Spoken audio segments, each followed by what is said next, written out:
It could be said that the founder of Lawndale was a woman. For E.L. Hopper of E.L. Hopper & Son, the real estate business that developed Lawndale was Elizabeth L. Hopper. However, the actual early development of Lawndale was conducted by Elizabeth's son, Charles B. Hopper. He was educated in the grammar and high schools of Los Angeles and later attended Stanford University. His father was successful in the real estate business in the East, and Charles decided at an early age that he too wanted no other field of work. In his 1963 autobiography, Charles Hopper briefly described the early development of Lawndale. The most pressing, immediate problem was to get people out there on the Redondo Railroad to look the place over. I had got together with the line and organized excursions out to this new area, which I had just named Lawndale, after a Chicago suburb. It was March 12, 1905, when the first known classified advertisement for Lawndale appeared in the Los Angeles Times. By mid-March, after the winter rains, the open acreage would have certainly matched its namesake. On April 16, 1905, the first known display advertisement for Lawndale appeared in the Los Angeles Examiner, along with an article describing the new tract. Classified advertisements for Lawndale acreage continued to appear in the Los Angeles Times as late as September 15, 1905. It would appear that the first sale of acreage in Lawndale was not a success. For less than 1 year later, the entire tract was redrawn into individual lots. As a result of the apparent lack of sales, E.L. Hopper & Son began a second marketing campaign on February 18, 1906, with a series of display advertisements in the Los Angeles Times that touted February 25, 1906 as Lawndale's opening day. This second land sale appeared to be a success, at least according to subsequent advertisements and articles. However, it seems that the vast majority of land buyers bought speculatively, for only one of the first purchasers, John Hugo, built on his lot. Still, other buyers did begin to build homes and businesses later in 1906, thus becoming Lawndale's first settlers. In May 1906, a second subdivision named Lawndale Acres was surveyed. It was to be sold as acres and half acres on property directly east of the original subdivision. Also, an improvement was indicated on the May 1906 tract map, the installation of gas piping that was to be used for gas lighting in new homes. It wasn't until 1911 that an electric lighting system was installed in Lawndale, and not until February of 1912 that the Lawndale Congregational Church, Lawndale Mercantile Store, and a number of homes actually had electric lights. In an effort to further market Lawndale as an ideal place to raise chickens, E.L. Hopper & Son promoted the concept of the Lawndale Poultry Colony in 1906. Similar campaigns were conducted by developers in the communities of Hawthorne and Inglewood. In November of 1910, the third Lawndale subdivision, also called Lawndale Acres, was surveyed. It was property directly south of Marine Avenue, continuing on to Manhattan Beach Boulevard. By this time, Charles B. Hopper had formed the new company of Hopper, McFarland, and Duncan, Incorporated, to sell the new subdivision. During these early years, many settlers came and went. Very few of the residents living in Lawndale during its first decade remained by the second. Yet newcomers continued to arrive and build homes. On October 7, 1911, a column in the Inglewood News reported that indications point to the season this coming year that Lawndale has ever known since it was laid out by E.L. Hopper & Son some years ago.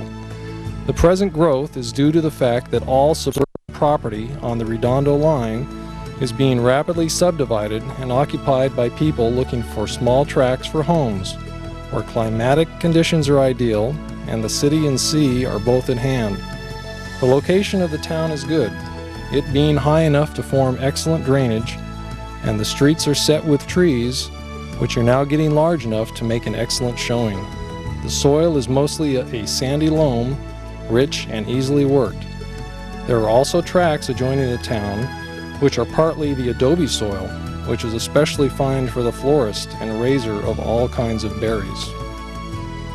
As the new community began to take shape, early residents formed various clubs to occupy their free time. In 1912, there was the Saturday Afternoon Club, which met at residents' homes and enjoyed music, games, recitations, and refreshments. There was also the Lawndale Whist Club, which played a card game similar to bridge and awarded various prizes to winners. During the summer months, residents could enjoy a hayride on a Friday night. The participants would arrive at the home of the hostess, who often served ice cream and cake. If any crimes occurred, Lawndale had its own constable, who functioned as a deputy sheriff. Early elections were truly a rural affair. A notice in the Inglewood News dated August 31, 1912, titled "Where to Vote Next Tuesday," listed the Lawndale Precinct polling place, located in a tent at the electric train's color crossing. Lawndale's development during its early years was slow but continual. Each decade saw an increase in the number of residents. By the end of 1939, the total population had reached approximately 6,000. Still, Lawndale remained a small country town, and it wasn't until the decades following World War II that the last of its open fields and vacant lots were finally built upon. The first rail company to operate a system through what was to later become Lawndale was the Los Angeles and Redondo Electric Railway, which opened a line on November 28, 1902. It ran through the center of Lawndale on Hawthorne Boulevard, eventually making a stop at the station at 147th Street.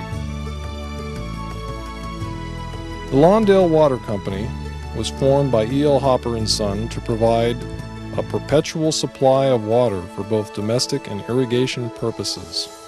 The company charged a flat rate of $1.25 per month and claimed the water plant to be one of the most up-to-date and best-equipped system of its size in Southern California, and further claimed the well to have an inexhaustible flow of water. According to former city historian Helen Anderson Smith, the first residents to buy and build in the new Lawndale subdivision were the families of Mr. Rugg, Mr. Preston E. Carter, and Mr. Green. Mr. Rugg constructed the first home, which was located on Larch Avenue, just north of 147th Street.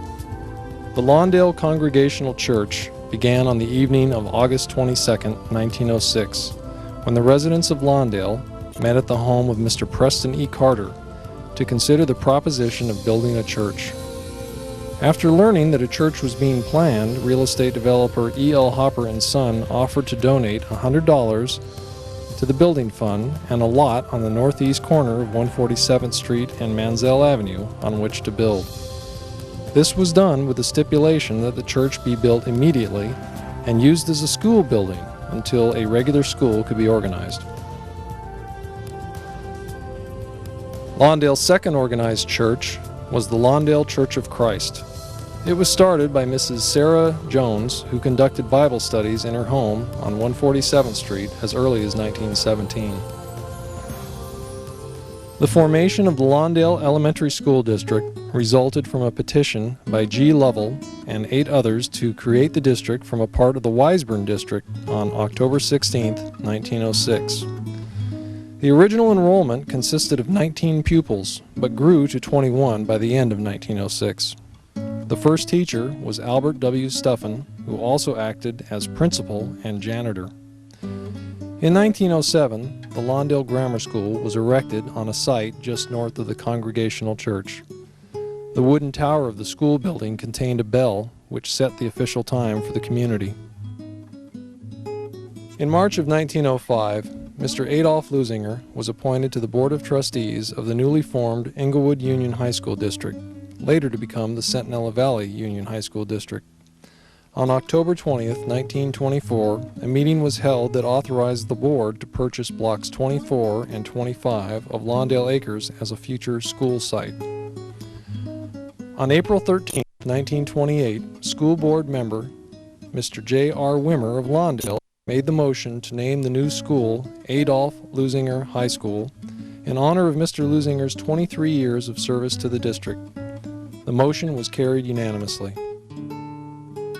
The Los Angeles County Library System was founded September 5, 1912, under the provisions of the 1911 County Free Library Law.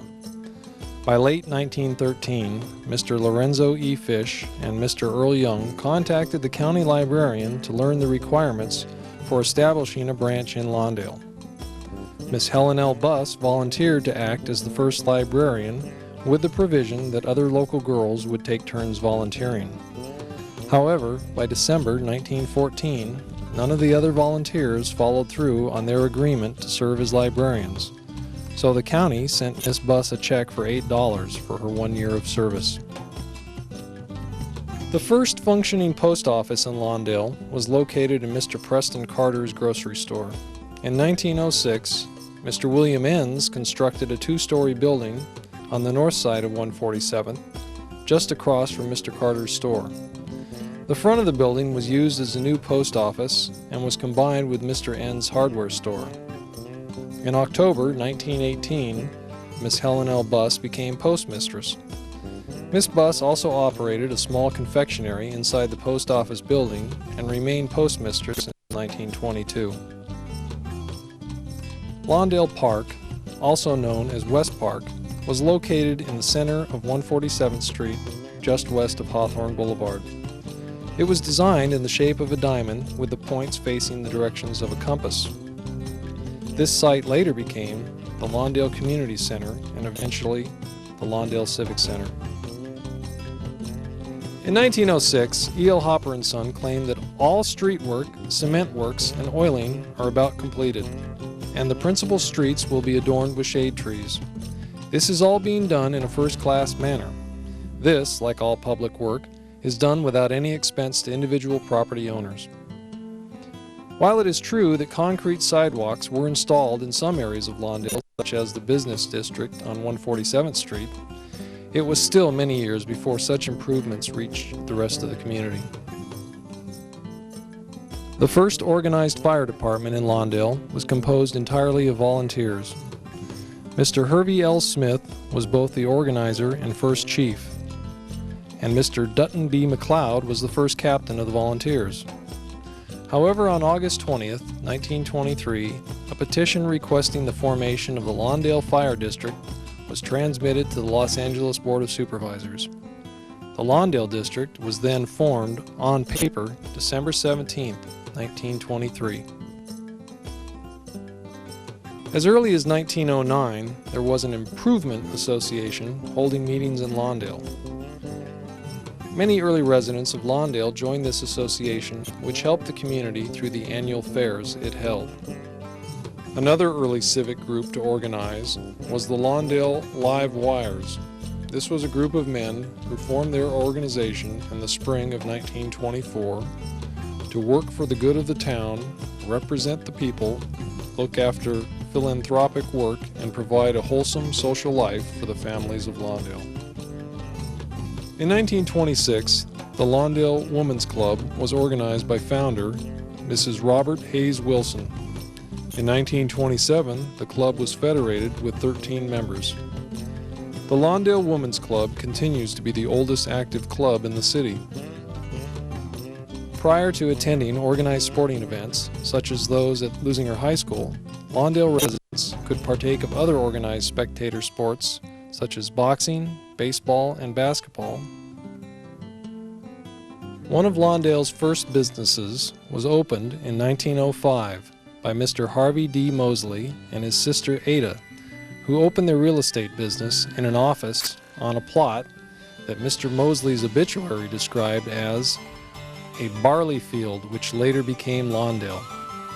By 1906, other businesses included the Lawndale Water Company, the Model Chicken Ranch, and Mr. Carter's grocery store.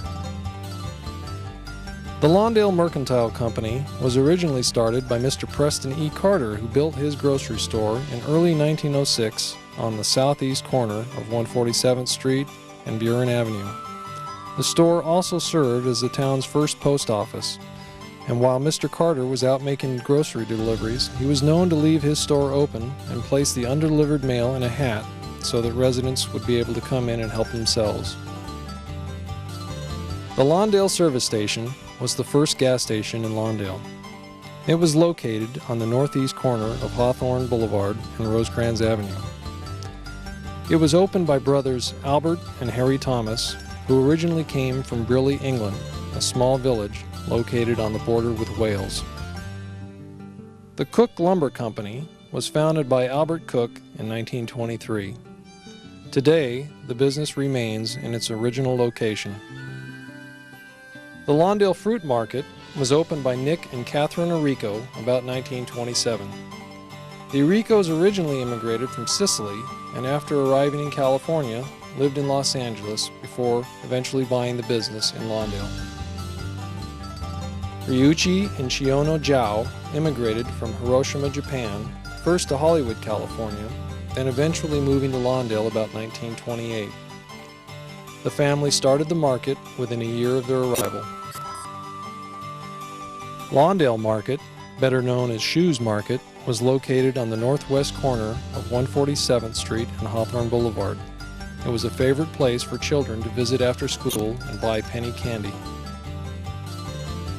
The first Exchange State Bank of Lawndale was constructed in 1924 on the southeast corner of Hawthorne Boulevard and 147th Street.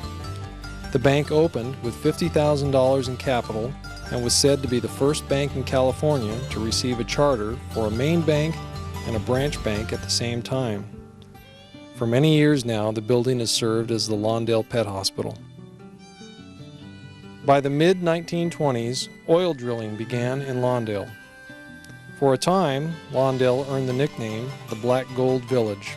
However, by the early 1930s, most of the oil workers moved away and drilling ceased in Lawndale. There have been at least 4 newspapers published with Lawndale as part of the title prior to 1939.